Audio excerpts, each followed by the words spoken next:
everybody to our very first podcast, our pilot podcast. We are Brokers Uncensored, where we're going to talk about real estate reality. Everyone is invited to listen, whether you're in our industry or not. We welcome your comments. We welcome your attendance. And we're going to have lots of fun with this. This is going to be raw and real. Today, we're going to talk about a topic. But before I get to that topic, I want to introduce all of us to you so you know who we are. We have Shad Boucher. He is a managing broker with Remax Alliance Group. We have Becky Dewey. She also is a Remax Alliance Group managing broker. And myself, Steve Zeris. I am also a Remax Alliance Group managing broker. So today's topic, our very first topic, we feel strongly about, and that is the broker BS filter. So we're going to go over what they don't tell you when you're new in our industry. And we've got several questions. We might have a second part to this. Actually, I'm pretty positive we're going to have a second part of this. So we hope you enjoy it. This is going to be very candid. This is not formal. We're going to have fun with this, and we're going to try and be very informative. We're going to make it light, and we hope you enjoy it. But please give us your comments. At the end of the program, you will have all of our contact information if you wanted to contact us. Anyway, so let's get started.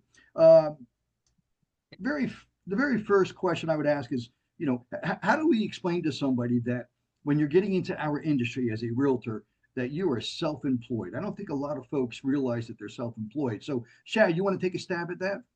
Yeah, I'll be honest with you, Steve. I don't think so. First of all, I think let's back up like half a second. All they teach you in real estate class is how to pass a test. Yeah. They teach you how to pass a test. They do not tell you you're opening a business. And I think that's the biggest thing is that you are self-employed, but you're also a small business owner at the exact same time. And I think that they don't tell you that, before you do this, you're probably going to expend $3,000 before you actually see $1. Between getting yourself into the MLS, getting yourself, with the National Association of Realtors, buying business cards, getting headshots, all these kinds of things. And they don't even tell you that you're doing any of this. So people come into this thinking that it's HDTV. They're going to basically all of a sudden just start showing houses, making money, and that's how it's going to work. But you're really, in reality, opening a small business. Not only are that, but you're a 1099 employee, meaning that the brokerage owes you where you're going to go. They can't tell you to be anywhere. They can't tell you what to do, but on the flip side, they also don't owe you anything, which is what most people believe, that it's a one-way street, that the brokerage is going to give me leads and do these things. You're on your own. You're literally on your own. And I think, unfortunately, that a lot of brokers, in the last 10 years have gone the way of the dodo as far as supporting any agents, because there's no money in it for them. Mm-hmm. So I don't know. I think it's a weird dichotomy. But again, none of this did they tell you in real estate school. None of it. Mm-hmm. And Becky, do you have anything you'd like to add? Well, I think on the flip side of it, I think if you're a business-minded individual that has the resources to sustain your household and that kind of thing for a few months, knowing that you won't have a commission, I think there's probably no other business that you can, or no other, that you can start your own business for a few $1,000. Good point. So, and if you're open-minded to the training and the hard work that it's going to take, the reality is I know when I meet with new agents, I don't sugarcoat it. This is going to be hard. This is going to have to put in a lot of work. This is going to be a sacrifice for you. But if you stick with it and follow the guidance that we have within our training programs, that kind of thing, then you're going to be great. But, I think that is probably one of the hardest things is they aren't told. And reality is like most tests, they're not teaching you how to do the business or anything about it. So it's just, really just how to pass the test and move on to the next phase. I remember when I got into the business, I was told by my mentor that I was not going to make a penny for the first 6 months, but I was going to have to spend money on all of these different items and memberships. You got to think of your signs, your lock boxes, joining the MLS, joining the association, your real estate license, continuing education, the list goes on. And then when you start explaining to them, look, you got to take money out for your taxes.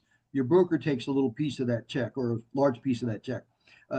You've got to pay for your car, your cleaners, There's a lot of things that you need to consider. And if you don't have the resources to survive the first 6 to 12 months, you're in trouble. It is an investment. So yes, for a few $1,000s, you can get into business, but maintaining your lifestyle and your bills during that time period can be a huge stress on a family. And I tell folks, look, it might take you up to 5 years to get to a point where your business is on autopilot, but it's a struggle from now until then. And well, I think to kind of piggyback on that, Steve, I think that most people don't know. Most people would be shocked if before you signed up for real estate school to get your license, there was a big red floating disclaimer that said 87% chance of failure. That most people would just back away. Right. But that's the reality of it. And I'm glad you brought that number. I think there's a huge false perception. I think most of the agents are thinking why they get into the business isn't necessarily because they want to, or that because they know somebody who's extremely successful and they make it look easy. So they think, oh, I'm going to get my real estate license. I'm going to get into the real estate business and I'm going to make $1 million in my first year.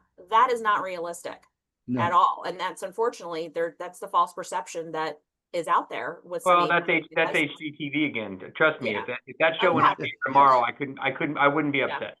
I really wouldn't. When I would teach the new member orientation class, I would tell them that the odds are against them. And I would tell them that most of them will not be here in 1 year. And they would come up to me during the breaks or after the class, and they all said the same thing. I'm not everybody else. I am different. And I say to them, look, when you see me out and about, because I do go to a lot of functions, please say hello to me. During the last couple of years, I would say maybe 3 people have done that.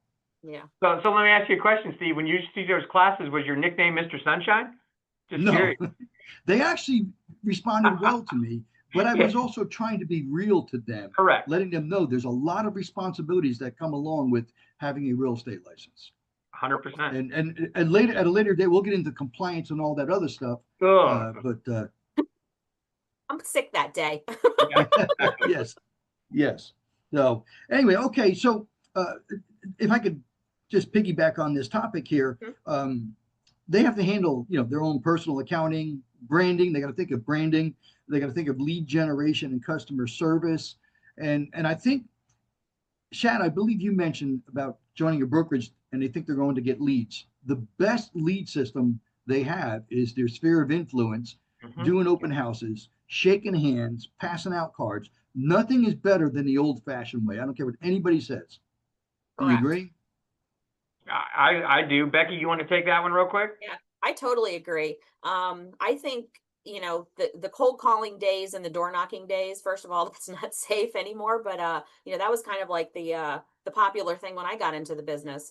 And really just talking to people. And like I tell the agents, have a name tag on, have a Remax shirt on, or, your company shirt on. You don't have to start the conversation. Somebody has an opinion or something about all things real estate, whether it be, the way the market's going or, interest rates or whatever it is. You don't even have to start the conversation. I can guarantee you, if you have a name tag on or something that identifies that you're in the business, somebody's going to strike up a conversation with you, whether you're in Publix, whether you're in Walmart, at the gas station. So, and that's how you build it too. But just reminding everybody that within your sphere, that you're in the business, and you can't just tell them once. I mean, I've been guilty of it too. I drove, when I was listing and selling real estate, I drove past one of my friends' houses and there's somebody else's sign in the front yard.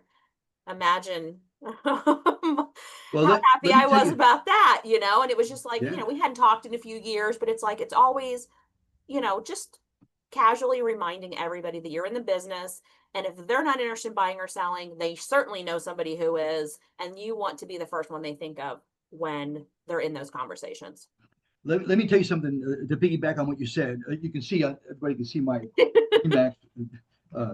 name tag here. I went to a seminar luncheon yesterday, and I went with my wife, and it was about retirement, the big beautiful bill. At least that's what they said it was going to be about. That's why I went. Turned out to be a sales pitch, but it was an interesting meeting, and they gave us a nice lunch at a very nice restaurant. So it was nice. And he got to a section where he had a whole list of issues that are affecting us these days, and one of them was on interest rates. And he saw my name tag, and he said, Steve, he says, what do you have to say about interest rates? And I looked, I said, don't even get me started. And he laughed. So he went on. He was a really nice speaker. And next thing you know, I don't know, 20 minutes later, he was done. And he said, you know what? Give me some of your cards, Steve. And then he said to everybody in the room, hey, who needs a realtor? And he started passing out my cards for me. And then one guy in the next table, he said, Steve, do you deal with first-time buyers? I said, I love first-time buyers. He goes, I'm going to call you. Can I have your card, please? But this speaker, he initiated that, and I had my name tag. Now, if I didn't have my name tag and I just sat there as a participant, nothing would have happened. Yep. You're constantly marketing yourself. I think that's to your point, Steve, is you have to become a hunter in this business. Yes. There is no such thing. When you wake up in the morning and you jump out of bed, you're hunting. Mm-hmm. And you're hunting until you go back to bed that night. And, yes. You know, it was interesting. One time a mentor told me that contact equals contract, and that's one of the most important things out there. And I think so many agents try to get into this business and they're either introverts or they don't want to be bothered, or, you know, in fact, I even see, you know, seasoned agents that walk around the grocery store looking like the paparazzi's after them, you know, and why? You know, this is how you make money is talking to people. And I think, you know, to your point, you can get transactional business. You can, you know, I'm going to make 1,000 phone calls to get 100 yeses, to get 50 shots at something and 25 of these. You can do that, but it's not sustainable. No. And I think most people don't even realize that. But again, this is just something they don't even talk to you about in real estate school. Yes. Something that they don't even say. And I think it's just, I think everybody comes out of that class with just a terrible expectation of what this is going to be. Mm-hmm. Like literally what this is going to be. Well, and the instructors are a little, they exaggerate very much too. At least in my experience, all those instructors, they've done it all, they've seen it all, but no. They have. No. Well, what's the old joke, guys? What's the old joke? Those who can do, those who can't do teach, those who can't teach gym. You know, so that's the joke, right? Yeah. So a lot of times I think that's, unfortunately, you don't get the best instructors. You get people that are in the twilight of their career and they want to, you know, go do this and you know, that's great. They've got a lot of world time wisdom, but as soon as you stop producing, you kind of lose touch. Oh, yeah. That's right. All right, let's go on to the next topic. This is 100% commission based when you enter this career. Uh-huh. And we've all had these horror stories. You may be depending on a closing to pay your bills or whatever, and then something goes wrong. You don't get paid. So we only get paid if the deal closes. That's it. There's no salary. There's no stipend. So Becky, let's let you go first this time. What do you have to say about that?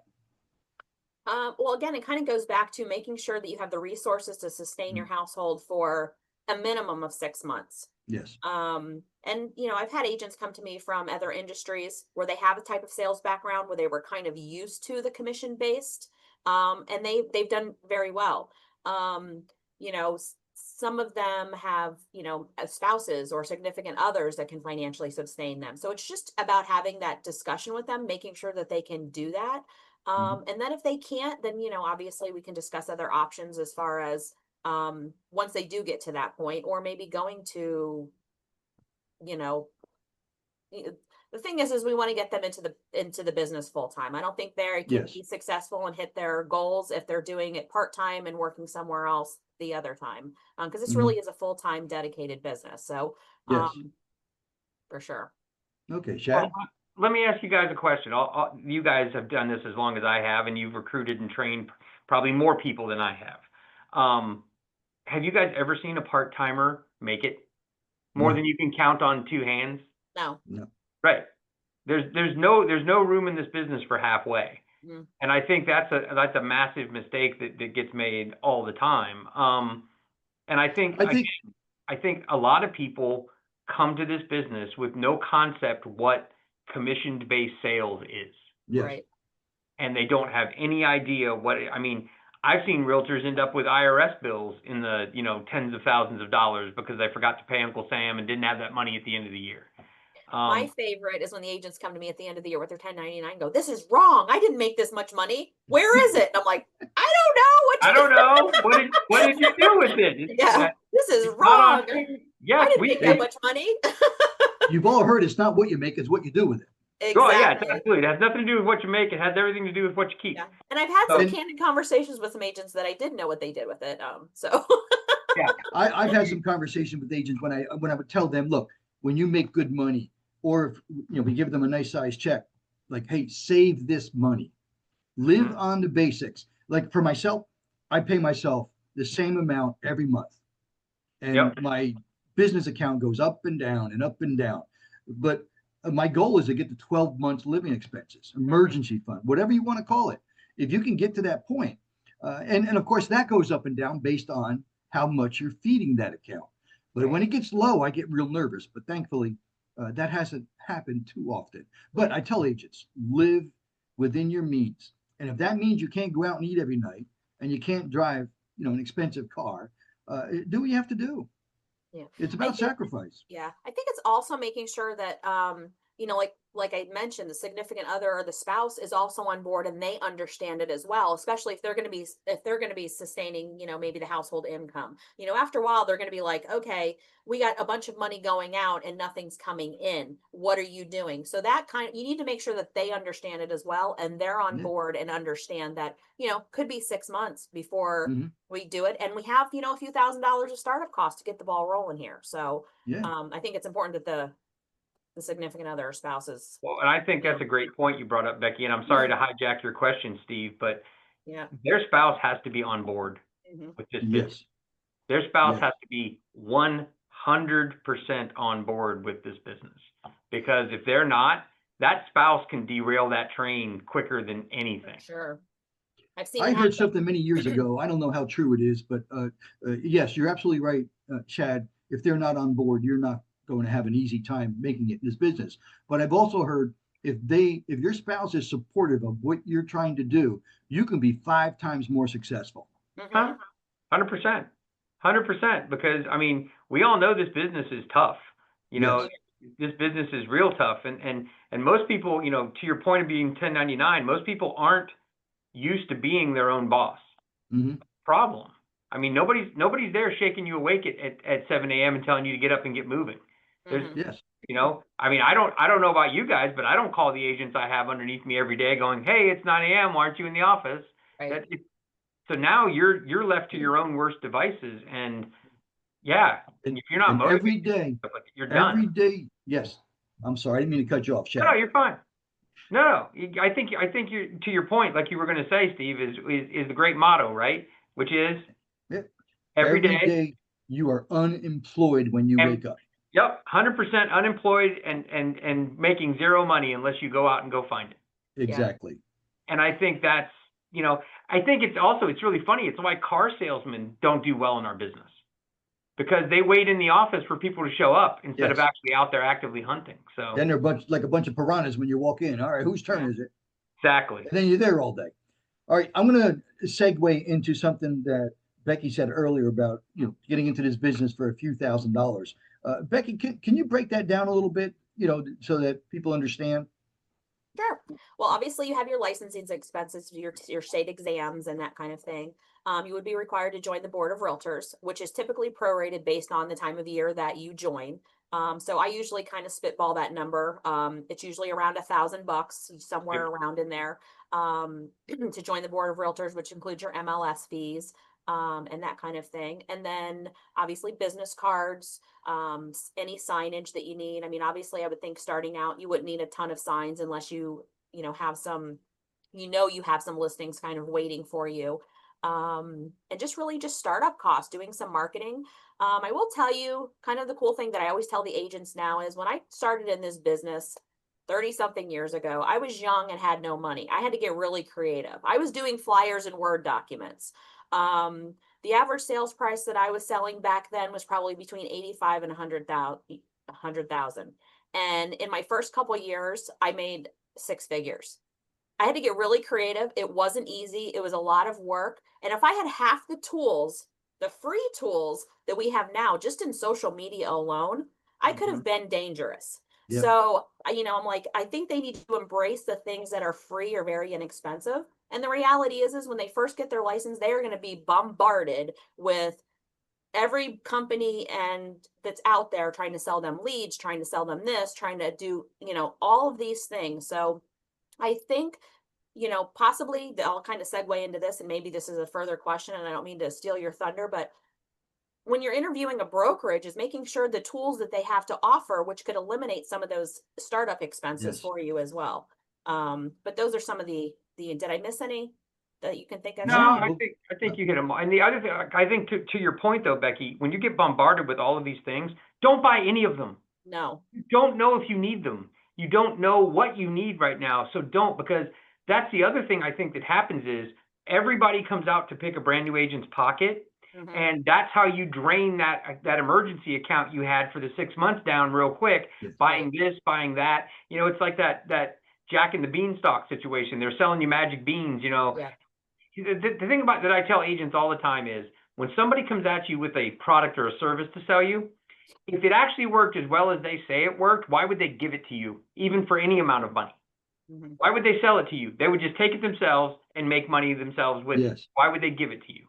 And I think that's the biggest thing. But that's the other thing that drains agents is they come into this business, they spend, $2,000-$3,000 getting themselves up and running, and then they go spend another $2,000 or $3,000 on magic beans from these companies, and then quickly they're like, well, I'm almost to the point where I'm broke and I'm gonna lose my car, and here we are. Mm-hmm. And you want to be careful. They want to be careful that they don't spend a tremendous amount of money in the early months of their career or even the early years of their career. And they also, like let's say they got a $15,000 check. They had a nice closing, got a $15,000 check. Well, that's not an invitation to go out and buy a bunch of things, because the next 2 months you may make zero. That means you've averaged $5,000 a month for those 3 months. You got to take your taxes out. So take 22, 25% out for taxes and put it aside, and hopefully they're paying quarterly taxes. Or Becky, like you said earlier, somebody at the end of the year said, hey, I didn't make this kind of money. I mean, it could be a shocker. And me, myself, I pay quarterly taxes because, I don't want to have a problem. I like making sure my taxes are paid. Well, let's talk about that real quick. If you're in this industry, one of the first things you do need to go do is get a CPA. Yes. Get a CPA. I know you filed W-2s on TurboTax your entire life. You do not need to do that anymore. Nope.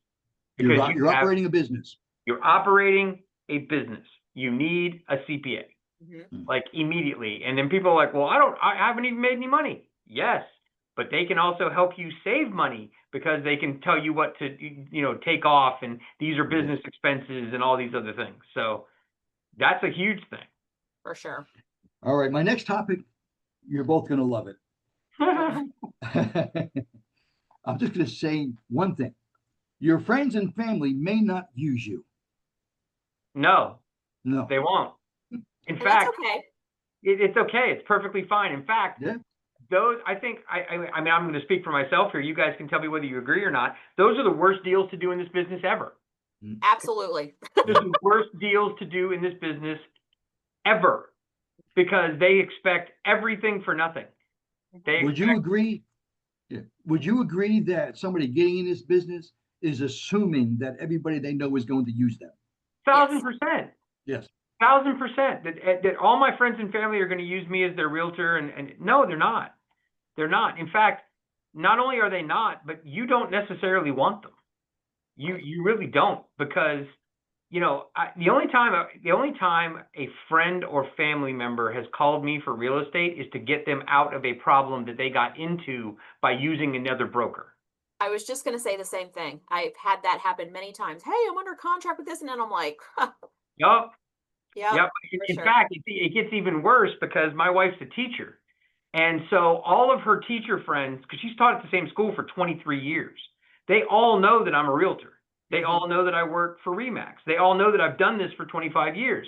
They only talk to her when, as to put it politely, the human fecal matter has contacted the rotary oscillator. Okay. And when it hits the fan, they call me. In fact, the last one I dealt with was selling house, under contract, sales happening in 10 days. They're trying to rent a new place, but they have 2 pit bulls. What do we do? And I said, I don't know. I don't know what to tell you to do. Your listing agent should have had that conversation with you prior to putting your house on the market. Well, can they get out of the contract? No. No. Yeah. Well, can you talk to them? No. Yeah, and I'm not involved in the contract. I don't know exactly what it says. I mean, there could Yeah. be, you're only getting what your portion, your side of it. I Right. don't know what the contract says. I don't know what you agreed upon. And I'm putting Right. myself liable for a situation of inserting myself into a transaction that I'm not a party to. So 100%. And that's what you're going to deal with family member and friends, and you're going to deal with, I had a deal one time where a friend of mine bought an investment property from a builder, happened to buy it in 07 and closed on it in the beginning of 08. And then his mother-in-law was going to move into it, but then she fell in love with the Gordon fisherman and didn't move down here from New Jersey. Oh my God, I've got to sell it, right? I must have did open houses every weekend on that thing for like 3 months. Both days, 5 hours a day, open houses, because the builder was still building in there. And at the end of the day, I made my check, and literally his comment was, well, at least see somebody made money in this deal. No, the amount of hours I put in to sell your house, Yeah. I made McDonald's money. yeah. Yes. Yeah, sometimes Yeah. it's sometimes it's way less than minimum wage. Yeah. If you calculate the hours. Correct. And the Well, share I had to give to my broker and everything else, it was nothing. And well, let's talk about Chad. Yeah. I love where you're going with this. All right, because the assumption in the public is that we make a ton of money. But what they don't realize is, I mean, yesterday, 7:30 in the morning, I'm talking to a customer. They called me up. I've had people call me 2 o'clock in the morning, foreigners. I've gotten phone calls with people screaming at me 11 o'clock at night. My wife's like, who is that? So yeah, you're absolutely right. If you actually break down the hours that you work, the amount of time that you work to get a transaction from first meeting the consumer to the end of the road, it's, depending on the size of the deal, you're not making that much money. And then there's other deals where you make barely anything at all. So it balances out. Yes. But at the end of the day, it's not I'm going to close one deal and then I'm going to go buy my Ferrari. Mhm. And I know that's what the public thinks. I know they do. And the thing about it is, I'm gonna kind of expand on that real quick. That is our fault as an industry. Yes. 100%. Because we think that our idea of consumer care is not letting the consumer ever see the waves on the top of the ocean. We want to keep everything under the cover here of all the bad stuff that goes on, so they don't know there's any trouble. Instead of telling them we're out here slaying dragons for them, and let them know, look, everything's fine. You're going to get your house, but here's the 3 bears and 2 dragons I had to fight for you today. Yes. Yes. And we don't do a good job of that. And again, they also don't tell agents about that in real estate school. You have to have a degree in marketing, psychology, everything to do this job. Well, that's a great segue into my next topic. And, there's a lot of things that go on behind the scenes that we will share with the client, and a lot of things that we don't share with the client because there's no need to. But it's an emotional roller coaster. Clients will ghost you. They lie to you. They don't do what they're going to say. They don't give you the accurate information. All of a sudden, a $150,000 tax lien pops up when they do a title search. So if we could, Chad, I'll start with you. Could you talk a little bit about the emotional roller coaster that we're going to go through in this industry? Yeah, it's ugly. You're gonna start off in this industry and you're gonna do well, and then you're gonna get punched in the face. And I tell people that all the time. Your business is gonna be working out, and then you're gonna get punched in the face. And the question is, what do you do when you get punched in the face? Do you stand back up or do you lay down? And 87% of people lay down, because that's how many people get out of this industry. But you're gonna find out that, oh yeah, I forgot to tell you that I've got, I haven't paid my child support in 10 years and there's a lien on me. And yeah, it's amazing how much stuff you find out during this business that literally can derail the deal, and then you have to keep the whole thing together. Yes. And again, you have to be a strategist. You have to be a negotiator. You have to be, you have to deal with the other party. And, that's another problem is, depending on which side of the transaction you're on, how is that other agent managing his or her side of the transaction? And what are they setting expectations with their consumer about, hey, this is how we're going to do this. This is how this works. I had one the other day where we did a home inspection and a buyer came back and said, well, now I want a $15,000 price drop and all this fixed. And all the things they quote unquote wanted fixed were improvements to the home. They wanted $10,000 to put in double pane windows because the house only had single pane windows. Well, that's called a renovation. You can do that when it's your house. And so, and I think that all came down to their agent didn't set the expectations of what these consumers can do and can't do. So you have to get really good at managing people's expectations, managing the other party's expectations. You have to be great at understanding the contract to what's allowed and not allowed in those documents that you're going to be dealing with. Not that you want to start by using that contract as a club over somebody's head, but you want to use it as the basis for the conversation. Well, the contract actually states you cannot do this in line XXX, but what are we trying to accomplish? Right. Because consensus and compromise is how deals make it to the end. Yes. I had a talk with an attorney probably about 3 weeks ago who said that he hates real estate because it's a zero-sum game, meaning that one person has to win and the other party has to lose for it to I'm like, no. I don't agree with that. I told him, I said, you're out of your mind. I said, being an attorney is a zero-sum game. I said, not our industry. He said, we can't, those deals blow up and don't go anywhere. Yeah. Okay. Becky, do you have anything you'd like to add about the emotional aspect or emotional roller coaster that we have to deal with? Oh yeah, and I use this line with a lot of my agents a lot of times. I mean, this can be emotional on both sides. Number one, from a buyer or seller's perspective, they're selling maybe for a reason, or they're buying. This is one of their biggest investments. So it does become very emotional from the consumer standpoint. It's also emotional on the agent standpoint. They get emotionally involved in the transaction, which it's their livelihood, and I can understand that. But at the end of the day, this is business, and you need to take the emotion out of it. You need to stick with the facts. You need to stick with, what we can do to fix it. The reality is everything is negotiable as long as you have two parties that are willing to negotiate. So as bizarre as some of the requests may be, don't take it personal. Don't take offense to it. It's your job to relay the information and work the transaction so it works out best at the end of the day and everyone's happy. So, sometimes the agents get even more emotionally involved if this one's hanging on by a thread and it's the only one they have, which kind of leads us to our point of making sure you have that sphere of influence and you have that book of business. And if this one falls apart, that's okay because there's four more right behind it, kind of thing. So it can be a very emotional business. And I use that line more times than I can count as I tell the agents, okay, stop, because they call me, take the emotion out of it, take a deep breath, let me see what the contract says, and let's get this taken care of and fix it. So, well, to your point, let me Becky, take this to the next level. Oh, good, Chad. Good. I think Becky hit on something really great. I think over half the time it's the two agents getting emotionally nailed with each other, and it really isn't even the two counterparties. It's the agents who are, I've seen it where the agents are killing the deal because they're freaking out, and it's like, no, you need to be the voice of reason and the calm one in the situation. But sometimes they're their own worst enemy. Oh, for sure. 100%. So let me take this to the next level now. Talking about the emotions and all. We don't have a 9-to-5 job. No. Our job's 7 days a week. I think the only day of the year I do not get a phone call is Christmas. Every other day of the year, I get phone calls, and I'm okay with that. However, they need to realize you're going to work nights, weekends, holidays, and some of the topics that both of you are bringing up with emotions and problems, that might be 8 o'clock at night.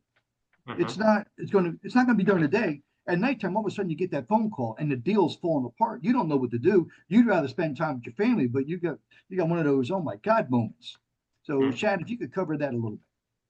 Yeah, I think it's really interesting. And again, it goes back to the emotion piece of it is a lot of people don't work this as a business. Most of the calls, at least in my experience that I've gotten at 8 o'clock at night, are problems we can't even solve because they involve other trades that aren't open and other things that aren't even going on. The lender's not open at 8 o'clock at night. The title company's not open at 8 o'clock at night. And I think part of that comes down to just completely poor time management. Is they want to all of a sudden handle this problem that came up, and it's, you know, everything's on fire when it really isn't. And I think that's just, it's one of the things you have to be ready for. But if you're not ready to get out of that 9 to 5 headset of I work from 9 to 5 and that's all I do, then this isn't the business for you. And it's not the business for you at any level, because, you know, all three of us, you know, brokers, we have, you know, dozens of people that come to us with their issues. I mean, imagine having 10 deals that you do over the course of a year as an agent. Imagine having the responsibility of 10, 15 agents that have those 10, 15 deals, right? All three of us answer questions all the time. And I think most of it is you just have to be okay with it. And you have to basically be able to put that time management in and realize you don't have a contemporary job. You know, I mean, the biggest joke is if you want your business to skyrocket, try to take a vacation. Right. Yes. Oh, yeah. So I tell agents all the time, my business is slow. Plan to go on vacation. They're like, what? I don't have any money. Find it. Find it. Yes. Plan to go. You know, Yes. try to go out of town. Try to put your phone down. All right. We just on have that a few topic more. a little bit, Steve, if I could add on to it. It's like, Yeah, you go know, ahead. the agents, I mean, as though obviously we don't have a 9 to 5 job, but also the agents need to set those boundaries. They are allowed to have a life. They are allowed to spend time with their family. And the customers tend to think that they are their only customer. And, you know, we want them to feel that way. We want them to feel that, you know, we have their back and they're important to us too. But the agents also need to make sure that they set those boundaries. You know, sometimes things can't be avoided and there are after hours calls late at night, early in the morning, whatever the case may be. But I mean, you learn the customer's personality. I had a gentleman, he was an investor, he owned a restaurant. So 3:30, 4 o'clock in the morning, he was up and he thought everybody else was up too. So he would think he should call them. And, you know, a few times I have, you know, I had elderly parents. So of course I had my phone next to me and I'm answering the phone because obviously I'm thinking the worst when a call comes in at that hour. And he's calling me just to chat. You know, and I'm like, and in the beginning, when I first started to work with him, and I'm like, okay, you know, again, I'm young, I'm hungry, I need this business. I'm answering the phone, but then it became repetitious, and then he thought I was, you know, he was okay to call me at that time, you know. So don't answer your phone at 4 o'clock in the morning. Don't answer your call at 11 o'clock at night, because the reality is mostly there's nothing that can be done That's right. until 8:30, 9 o'clock in the morning when everybody opens anyway. You know, And and I then think just, I think even to a greater point of that, when you're actually starting that relationship with that consumer, setting those expectations. oh yeah, This is my role. This is your role. This is what I expect from you. This is what you can expect from me. Very important. And setting that right then and there. And then the other thing too is being okay. If you truly want those boundaries in your life, being okay with the fact that that might turn this customer off. They might not want to work with you because you're not available at 7 p.m. on a Sunday. And being okay with that. and sometimes, you know what? Yeah. Maybe you don't want to work with them anyway. If they think, you know, I mean, so there's, you know, that's probably another topic we can talk about too. But Sure. Well, if I could add to that, if you call somebody, I don't know, whatever industry, you can pick on any industry. If you call an individual sole proprietor and they always answer their phone and you hear something going on in the background, are they sitting home? They're not busy. I want to deal with busy people, people that are making it happen, movers and shakers. That's what I want to deal with. Yeah, I don't disagree with you. I don't disagree, but I think it just goes down to you absolutely do teach people how to treat you. Yes, absolutely. Yep. All right, we're gonna finish up here in just a few moments. I want to kind of cover the fact that the first year is going to be the hardest year in a realtor's career, and of course, they need thick skin. If you don't have thick skin, this is not the industry for you. Becky, you want to start with that one? oh, for sure. I mean, there's going to be times where people aren't going to work with you, maybe because you're new, or, you know, this deal isn't going to go through, or you may be getting screamed at because the seller doesn't want to reduce his price and it's been on the market for 6 months and it's not selling. I mean, you're going to be getting a lot of different situations. And, you know, the cool thing about this business is no, you know, no, every day is not the same. You know, I mean, I've heard so many stories and I have agents going, doesn't this surprise you? And the reality is no, nothing surprises me anymore. Yeah. Just might be something new that I haven't heard in the past. But I mean, there's so many different moving parts to this and different situations that occur that, that necessarily may not even be in your control, but will certainly be directed to you and be, like it's your fault or you're expected to fix it. We could have a segment in the future about different stories of things that have happened, and it probably would last a week long, nonstop. Probably. Chad, I think that the point is nothing is personal. This is a business. Yes. Okay. It is not personal. If you start taking it personally, then don't get into this business, because it kind of gets back to the whole emotional side of things. Yeah. It's just not, it's not personal. Yes. Well, they called me this. Yes. Are you that? Then what do you care? Like, stop. And so I think that's the biggest problem, is that people, don't treat this like a business. They don't work it like a business person. Right. And because there's so much emotion in what we do, it does blur the line sometimes, but you have to be the person who acts professionally and acts like a business and just tries to solve the problem, because if not, then you're just going to muddy the water and you're going to get into a yelling match. It's not productive. And here you are. So. Very Yeah, good. Okay. I think it's just nuts, but yeah, I think at this point we're going to end today's segment, and I want to thank both Chad and Becky for participating. Of course, thank This you. was fun. I enjoyed talking about these topics. And again, this is our pilot program for the Brokers Uncensored Real Estate Reality, and we hope to see you next time. Again, comment and give us some feedback.